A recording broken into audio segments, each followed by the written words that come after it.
मखसूस नशिस्तों से मुतालिक सुप्रीम कोर्ट के तफसीली फैसले के बाद इलेक्शन एक्ट में तरमीम पर अमल दरामद रुक गया। इलेक्शन कानून की जो शिक सियासी जमातों के हकूक तस्लीम न करे गैर आइनी है। सुप्रीम कोर्ट ने इलेक्शन रूल्स की शिक 94 की वजाहत को गैर कानूनी और गैर आइनी करार दे दिया। तफसीला जाने के ब्यूरो चीफ इस्लामाबाद अदील वड़ैच हमारे साथ मौजूद हैं। जी अदील। जी, सुप्रीम कोर्ट ऑफ पाकिस्तान के तफसीली फैसले के बाद इलेक्शन एक्ट में तरामीम पर अमल दरामद रुक गया है और इसमें दो पैराग्राफ्स बहुत इंपॉर्टेंट हैं, पैराग्राफ नंबर 42 और 44। पैराग्राफ नंबर 42 में जो रूल्स हैं इलेक्शन के, उनके शिक 94 उसकी वजाहत को कालादम करार दे दिया गया है, जिसके तहत इलेक्शन कमीशन ऑफ पाकिस्तान ये फैसला करता था कि मखसूस नशिस्तें जो हैं वो कैसे और किसे दी जानी है।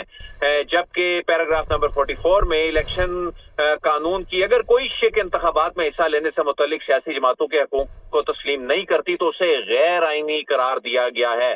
जिसके बाद जराये ये बता रहे हैं कि जो इलेक्शन एक्ट में जो तरामीम है उन पर अमल दरामद रुक गया है। उसकी रीजन ये है कि इलेक्शन एक्ट में तरामीम जो की गई उसमें पाकिस्तान तहरीक इंसाफ ने चूंकि मुकर्ररा वक्त में मखसूस नशिस्तों के हवाले से फहरिस्तें जमा नहीं कराई थी, लेकिन सुप्रीम कोर्ट ऑफ पाकिस्तान कह रही है कि ये तो उस सियासी जमात का चूंकि हक है और अगर ऐसा कोई कानून है जो उसका हकूक को तस्लीम नहीं कर रहा तो वो गैर आइनी है। और जो रूल 94 जो उड़ा दिया गया है उसमें उसको तो बाकायदा कालादम करार दिया गया है और उसे कालादम करार दिए जाने का जो कॉन्सिक्वेंस है वो ये है कि इलेक्शन कमीशन ऑफ पाकिस्तान जो खुद से फैसला करने जा रहा था और कई इजलास बुला चुका, 5 इजलास जो हैं वो बेनतीजा खत्म हुए और अब वो जब किसी नतीजे पे पहुंचने के करीब लग रहा था तो ऐसे में इलेक्शन कमीशन की वो पावर्स जो है जिसके तहत वो मखसूस नशिस्तें दीगर जमातों में तकसीम करने के हवाले से बातें चल रही थी, वो पावर्स गैर आइनी गैर कानूनी करार दे दी गई हैं। और सुप्रीम कोर्ट ऑफ पाकिस्तान ने